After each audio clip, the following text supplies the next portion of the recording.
Hi, I'm Jennifer Soames, here today with another episode of the TBI Diaries, helping you understand more about what it's like to live with a traumatic brain injury so that you can support those that you come across that live with this condition.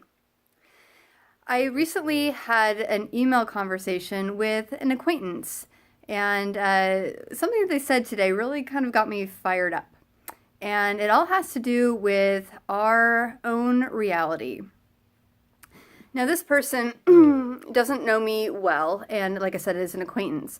So when they told me, and I have to write it down and look at it, they said, if you are done with the TBI, remember it's not yours.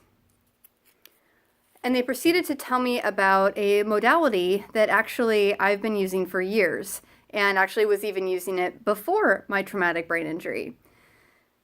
So when they said, if you are done with your TBI, remember it's not yours, I had to take a minute to stop and to breathe and to reflect a little bit.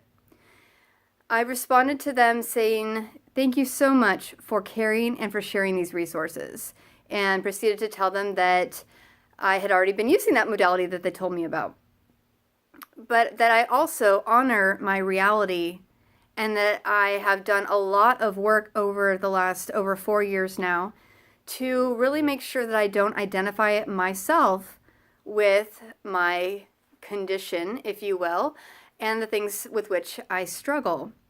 And really, I have come a really long way in the last 4 years. But here's really the takeaway that I want for you for this video, and that is to each their own reality. There's a saying that goes something like this: you can argue with somebody's opinion, but you can't argue with someone's experience. Take, for instance, someone breaking their arm. They need help reaching for things and maybe doing some of the things around the house, and maybe some other things in their daily life.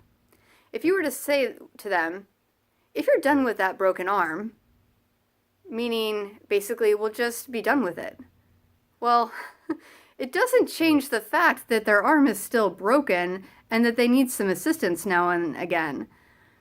And while I do fully believe and embrace and practice the belief that your mind is so powerful and can be such a huge contributor to our own healing from anything, it's not the only thing. So if that person with a broken arm just really meditated their way to healing immediately and instantly, well, that would be amazing. However, that is not the reality that we live in.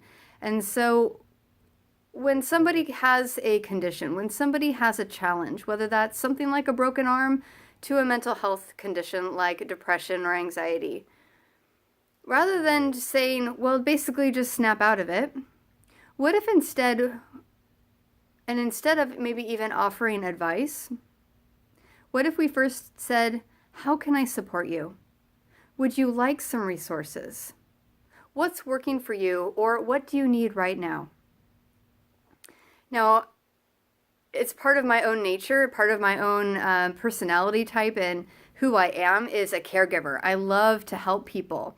And so I'm so guilty in myself of just wanting to and bombarding people with information and some unsolicited advice. And at the same time, I've received so much unsolicited advice over the last 4 years that I understand how unwelcome that often is, and how that tends to actually backfire on people. So just be really mindful when you meet somebody that maybe has a challenge that you don't really understand. Ask them some questions and be prepared just to listen. So to each their own reality, and never discrediting anybody for their experience, because everyone moves through this world on a different path, on different journeys, and even if we were to take a piece of cake and cut it in half, and you eat the one half and I eat the other, we might still describe that cake differently, even if it was the exact same thing. So apply that into everyday life too. Be considerate of other people's experiences, be open to listening, and offer advice only when it's welcome. Thanks so much for watching. I hope that this helps you understand a little bit more about what it's like to live with a traumatic brain injury, the aftermath, and how you can support people who also live with one. Thanks for watching. See you next time on the TBI Diaries.